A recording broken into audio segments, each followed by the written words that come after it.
రోజు మనం అందరినీ బాధించే ఒక కామన్ సమస్య గురించి మాట్లాడుకుందాం. అదే మెడనొప్పి.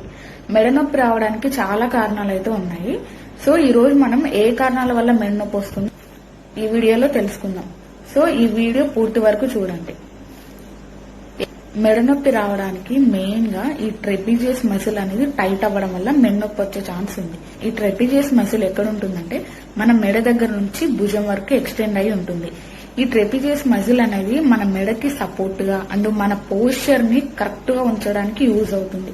సో ఈ ట్రెపిజియస్ మజిల్ అనేది టేర్ అయినప్పుడు లేదా ఓవర్ యూజ్ అయినప్పుడు అంటే షోల్డర్ మూవ్మెంట్స్ రిపీటెడ్ గా చేయడం వల్ల లేదా ఇంజూరీ అవ్వడం వల్ల లేదా స్ట్రెస్ గా ఫీల్ అయినప్పుడు మజిల్ టెన్షన్ అనేది ఇంక్రీజ్ అయిపోయి మెడనొప్పి వస్తుంది. లేదా పూర్ పోస్చర్ అంటే పోస్చర్ సరిగ్గా లేకపోవడం వల్ల, అంటే మీరు కూర్చున్న విధానం సరిగ్గా లేకపోవడం వల్ల. అంటే చాలా మంది ఇప్పుడు ఫోన్స్, ల్యాప్టాప్స్, కంప్యూటర్స్ అని మెడ వంచేసి ఇలా గంటలు చూస్తూ ఉంటారు కదా. సో వాళ్ళల్లో ఏమవుతుందంటే ఈ మెడ వంచేసినప్పుడు ఎక్కువసేపు మెడ వంచి ఉండడం వల్ల మెడ కండరాలు స్ట్రెయిన్ అయిపోయి మెడ నరాలు ఒత్తికిపోయి ఈ మెడనొప్పి అనేది వస్తుందన్నమాట. గ్యాస్ట్రైటిస్ ఉన్న వాళ్ళలో కూడా ఈ మెడనొప్పి వచ్చే అవకాశం ఉంది.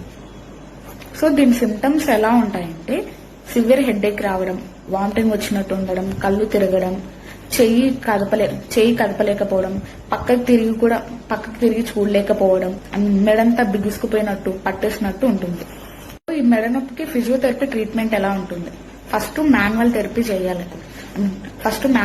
చేయాలి. అంటే ఆ మజిల్ దగ్గర ఉన్న ట్రిగ్గర్ పాయింట్స్ ని రిలీజ్ చేయాలి. తర్వాత మయోఫేషియల్ రిలీజ్ చేయాలి. స్ట్రెచెస్ ఇవ్వాలన్నమాట. అంటే అప్పర్ బ్యాక్ స్ట్రెచెస్ ఇవ్వాలి. తర్వాత లివేటర్ స్కాపులా స్ట్రెచెస్ ఇవ్వాలి. తర్వాత స్కాపులా రోలింగ్ అనేది చేయాలన్నమాట. తర్వాత స్ట్రెంథనింగ్ ఎక్సర్సైజ్ చేయాలి. స్ట్రెంథనింగ్ ఎక్సర్సైజెస్ చాలా ఇంపార్టెంట్. ఎందుకంటే మళ్ళీ పెయిన్ రాకుండా ఉండాలంటే ఖచ్చితంగా స్ట్రెంథనింగ్ ఎక్సర్సైజ్ చేయాలి. కొంతమంది ఏం చేస్తారంటే ఫిజియోథెరపీ చేయించుకుంటారు, పెయిన్ తగ్గింది అనేసి ఇంకా అలా వదిలేస్తారు. కానీ మళ్ళీ పోస్చర్ సరిగ్గా లేకపోతే మళ్ళీ వస్తుంది స్ట్రెంత్. తర్వాత మెయిన్ గా పోస్చర్ మార్చుకోవాలి. మీరు కూర్చున్న విధానం మార్చుకోవాలన్నమాట. మెడను కిందకు వంచి ఎక్కువసేపు కూర్చోవద్దు. కంటిన్యూస్ గా మెడ వంచి వర్క్ చేయాల్సి వచ్చింది.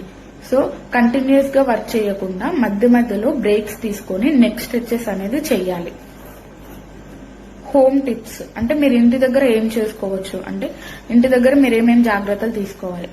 ఐస్ గానీ హీట్ గానీ అప్లై చేయాలి. మినిమం 10 to 15 minutes 3 సారి అప్లై చేస్తూ 3-4 గంటలకు ఒకసారి అప్లై చేస్తూ ఉండాలి.